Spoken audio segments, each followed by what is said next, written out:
In many cases, we find when looking at carpet that we think there was a problem with the dye, such as we lost some or got bleached or whatever it is. And other times we have problems with carpet that have nothing to do with the dye, but more have to do with the way the light reflects off the tips of the yarns. And one of the biggest ones we deal with, especially in wool carpets, is going to be what we refer to as watermarking, pooling, or shading. Kind of the same terms, just a little bit different on each one. And what you find is that for some reason, which nobody knows why, part of the carpet yarns have actually oriented themselves in the opposite direction of the rest of the carpet. And the problem is that the light hits it from one way and it looks light and dark in the other way. The easiest way to show you is just by using the carpet I have here in front of me to go ahead, and I'll show you just by changing the pile direction how you will see a difference in light and dark. Now from my direction, this looks darker, this looks lighter. From your direction on camera, it may look a little different. If I turn this the opposite way, we'll now see opposite of what we saw initially. This is the same effect you get when you're vacuuming your carpet at home. And the biggest problem is that this is not a problem, and that's one of the concerns. So this is not watermarking, pooling, shading. This is actually just going to be the carpet texture is a little bit different.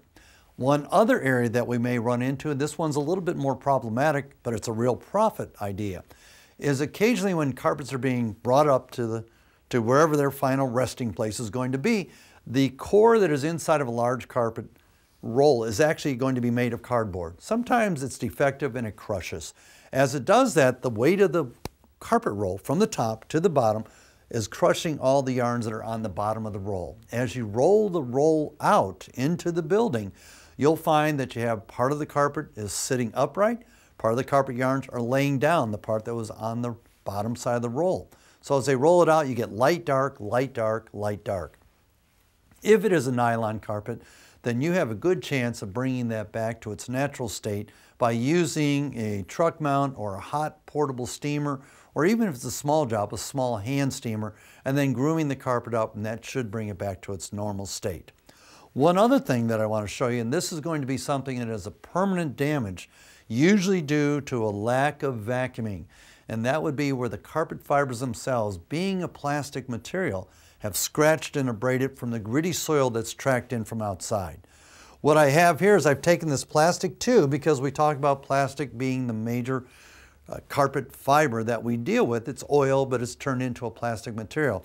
And what I did is I took a bunch of vegetable oil, a little bit of other sticky material, put it onto this carpet fiber, my supposed carpet fiber, and then I rolled it in potting soil. So we're going to pretend that we're going to clean this, and I'm going to do it pretty simply by dipping it into this material here. Okay, give it a little bit of agitation to it. Try and rub this stuff off. Okay, get it on both sides, making a real good mess. Okay. The vinegar oil is a little nastier than I thought. Okay, take my drying tool.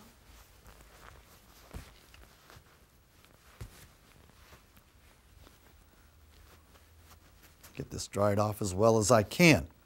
Now, on here you're seeing that the part of the plastic fiber that was not abraded looks as good as new. This part is damaged or not reflecting color because of the way it's scratched and abraded. The same thing that happens to you in traffic areas. Using a tube like this works very well before you actually do the job to let the customer know, set their level of expectations, tell them the traffic area will not change. It'll be clean, but it's still going to look abraded. So these are just a few of the things that happen to you with carpet fibers and how the perception of color works out.